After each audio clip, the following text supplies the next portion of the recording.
Bismillahirrahmanirrahim. Assalamualaikum warahmatullahi wabarakatuh. Saya Alifia Nur Fadila Sojudin akan menjelaskan mengenai interaksi obat dengan penyakit.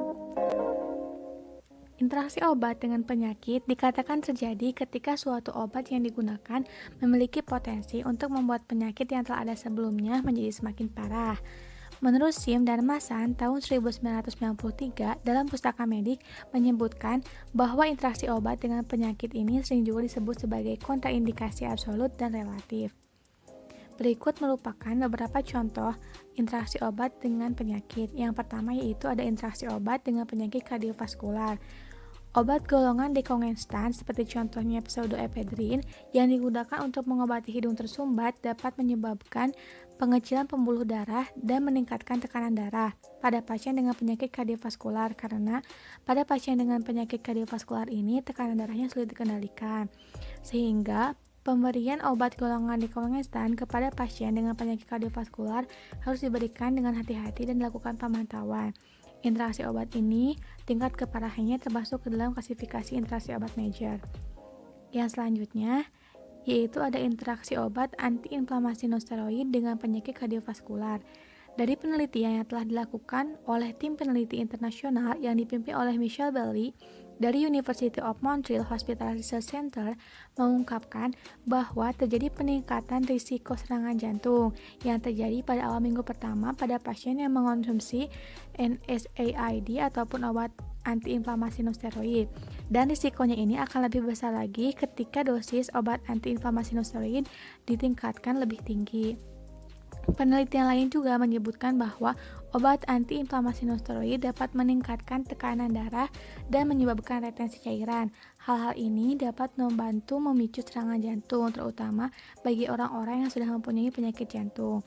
Interaksi obat ini tingkat keparahannya termasuk ke dalam klasifikasi interaksi obat major. Yang selanjutnya yaitu ada interaksi obat dengan penyakit ginjal.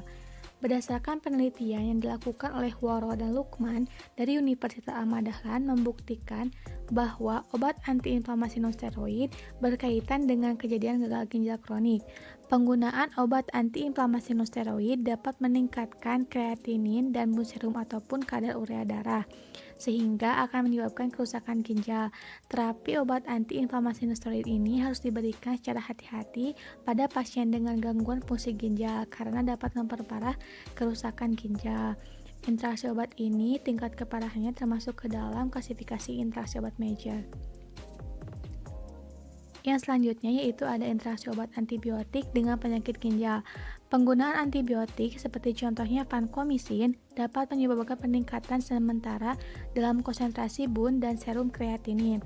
Terapi dengan vancomycin harus diberikan secara hati-hati dengan dosis yang dikurangi pada pasien dengan gangguan ginjal karena dapat menyebabkan nefrotoksisitas karena akumulasi obat. Walaupun nefrotoksisitas yang diinduksi oleh vancomycin ini dapat bersifat reversibel setelah penghentian obat, tetapi kematian akibat uremia telah dilaporkan. Interaksi obat ini tingkat keparahannya termasuk ke dalam klasifikasi interaksi obat major. Yang selanjutnya masih dengan interaksi obat dengan penyakit ginjal. Selain itu, obat apapun yang dikonversi menjadi metabolit atau yang larut dalam air dan kemudian diekskresikan melalui ginjal dapat tertunda proses ekskresinya pada pasien dengan penyakit ginjal kronis dan dapat terakumulasi dalam tubuh sehingga dapat menyebabkan toksisitas. Ginjal juga berperan dalam fungsi endokrin, dan pada pasien dengan gagal ginjal kronis, beberapa fungsi ginjal ini menghilang sehingga dapat mempengaruhi proses metabolisme obat. Yang selanjutnya yaitu ada interaksi obat dengan penyakit diabetes.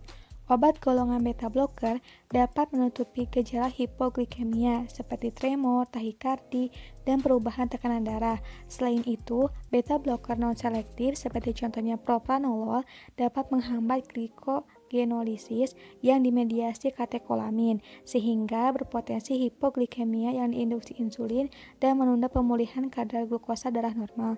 Hipoglikemia ini merupakan suatu keadaan di mana kadar glukosa darah di bawah normal. Interaksi obat ini tingkat keparahannya termasuk ke dalam klasifikasi interaksi obat major. Yang selanjutnya yaitu ada interaksi obat niacin dengan penyakit diabetes. Niacin dapat meningkatkan kadar glukosa darah. Pemantauan glukosa darah perlu dilakukan atau penyesuaian dosis dengan regimen antidiabetes yang diberikan dan penggantian terapi dengan obat lain. Interaksi obat ini tingkat keparahannya termasuk ke dalam klasifikasi interaksi obat moderat. Yang selanjutnya yaitu ada interaksi obat golongan kortikosteroid dengan penyakit diabetes. Obat golongan kortikosteroid dapat meningkatkan kadar glukosa darah dengan memusuhi aksi dan menekan sekresi insulin yang menyebabkan penghambat pengambilan glukosa perifer dan meningkatkan gluconeogenesis. Jadi apabila sekresi insulin ini dihambat, maka kadar glukosanya ini akan semakin meningkat. Interaksi obat ini termasuk ke dalam klasifikasi interaksi obat moderat. Yang terakhir yaitu ada interaksi obat dengan penyakit pencernaan. Obat golongan antiinflamasi non-steroid yang diberikan kepada pasien dengan penyakit pencernaan dapat menyebabkan kerusakan gastrointestinal sehingga akan memperparah penyakit pencernaan yang diderita pasien. Oleh sebab itu, pemberian obat antiinflamasi non-steroid kepada pasien dengan penyakit pencernaan ini harus diberikan dengan hati-hati dan dilakukan pemantauan ataupun pengurangan dosis dari obat ini. Interaksi obat ini tingkat keparahannya termasuk ke dalam klasifikasi interaksi obat major. Demikian yang dapat saya sampaikan. Mohon maaf atas segala kesalahannya. Semoga bermanfaat. Terima kasih. Wassalamualaikum warahmatullahi wabarakatuh.